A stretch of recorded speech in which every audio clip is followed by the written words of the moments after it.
Shabbat Shalom. It's Friday again, and this time it's Parashat Vaetchanan. In our parasha, we have a very important speech, a continuation of a speech really, because all of Sefer Devarim is the same one speech. But in this part of the speech, Moshe Rabbeinu gives us an important understanding, one could say, maybe even approach, a perspective on the relationship between Judaism and the wisdom of humanity. We have, as it says in our parasha, a whole new take. ראה לימדתי אתכם חוקים ומשפטים, כאשר ציווני אדוני אלוהי. Says Moses to the Jewish people, behold, I have taught you all of these laws, all of these ideas, all of these rules that I myself received from God. לעשות כן בקרב הארץ אשר אתם באים שמה לרשתה.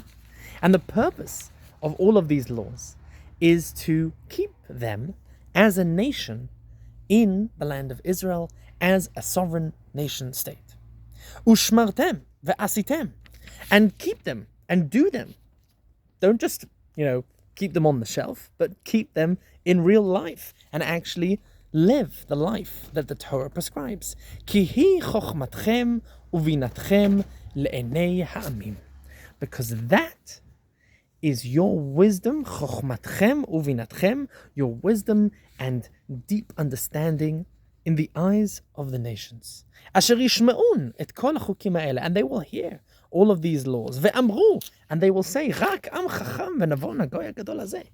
This nation is indeed a beautifully wise and educated and intelligent nation. They have a direct relationship with God. And indeed, that is something that the whole world will want to emulate. Who is like this nation that has laws and rules that are tzaddikim? Now, we often think of tzaddikim as righteous, but in this case, it also refers to tzedek, which means just laws. ככל התורה הזאת, אשר אנוכי נותן לפניכם היום. Like the Torah that I give you here today. So, what is Moshe Rabbeinu saying here? What is the message that this parasha reminds us every year? Well, if you ask most people on the street, what do you think of Judaism? Most people will probably say, I don't really know. I know a few Jewish people. I don't know if they're that religious. If you ask someone what does a religious Orthodox Jew look like, they probably think of something out of Fiddler on the Roof or a chassid, a Hasidic man with, long beard and a hat and payas. That's not what Judaism really is. Our calling card is the Torah. Our calling card is not just this book that, lots of people like to read and not many people really understand. But rather, the calling card is the message that is hidden within the book. What is that message? That message is justice. That message is truth. That message is a guidebook to humanity. And not just to humanity for humans, but to be human. As we say, that's not humane. To try and be a person who is righteous, as a person who does good things. If you think about it, at the very core of most justice systems in the world is some semblance of what they like to call Judeo-Christian values. Even Islam, obviously, is a child of this system. If you think about it, if a person, and we all know that serial killers make great TV, if a person is called in for murder, the law against murder is some variation of thou shalt not kill. Thou shalt not murder, lo tirtzach, from the Ten Commandments, by the way, also appear in our parasha. So if you think about it, our Torah, this idea of morality that comes forth to the world, is itself a chidush. It itself is a unique take that today we kind of take for granted. Unfortunately, it shouldn't be taken for granted.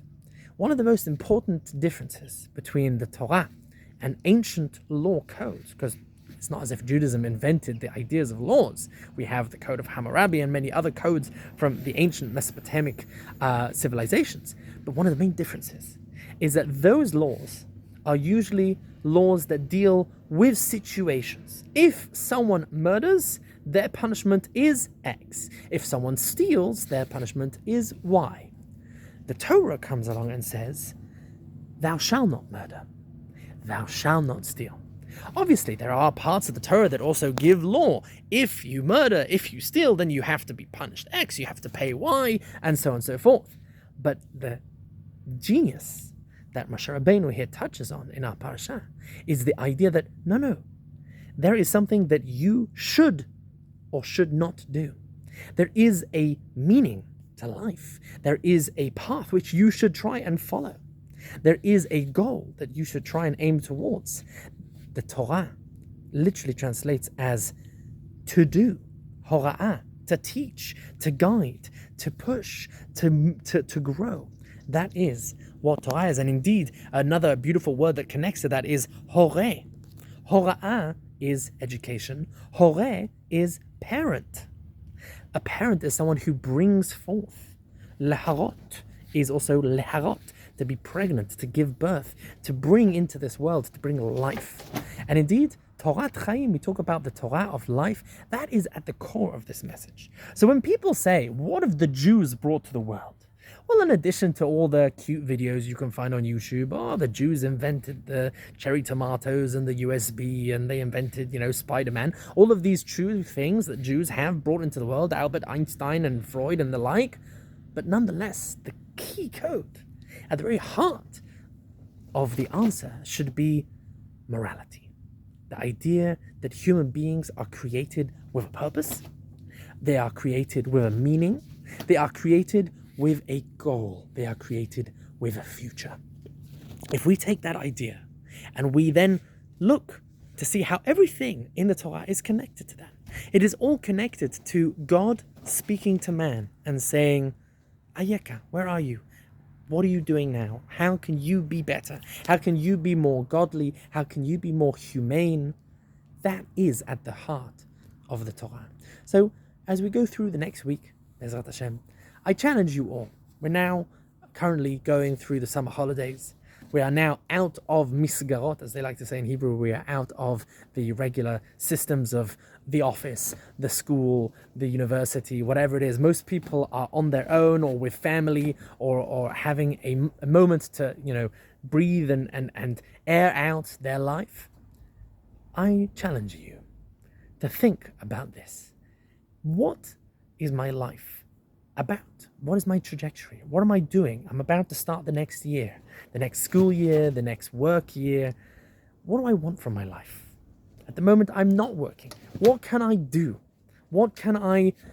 As in many ways, this is the version of Jewish New Year's resolutions. How can I prepare for this coming year? Is it just going to be the same? Is it just going to be the same old? And by the way, the very first thing that the Jewish year starts with is Rosh Hashanah, with Yom Kippur, Day of Atonement, Day of Planning, the idea of forgiveness, the idea of new starts, the idea of, trying to mend the damage that was done over the previous year.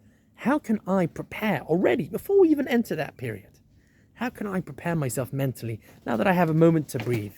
What can I do to try and ally myself with the Torah, with this idea of heading towards a better place, both between me and my fellow human beings, my family, my relationships, my community, and also ben adam lamakom, between my higher purpose, between me and God. What does God want from me in this world? Why was I created? What can I bring to this world? What talents did He give me that I should really bring to bring forth, and what potential do I have within me that I can bring out? So that's my challenge to you on this fun, exciting, and vacation-y week. And I will leave you with that and say Shabbat Shalom and Bezrat Hashem. May we all be like Am Chacham V'Navon. May we all be wise in many, many ways. Shabbat Shalom.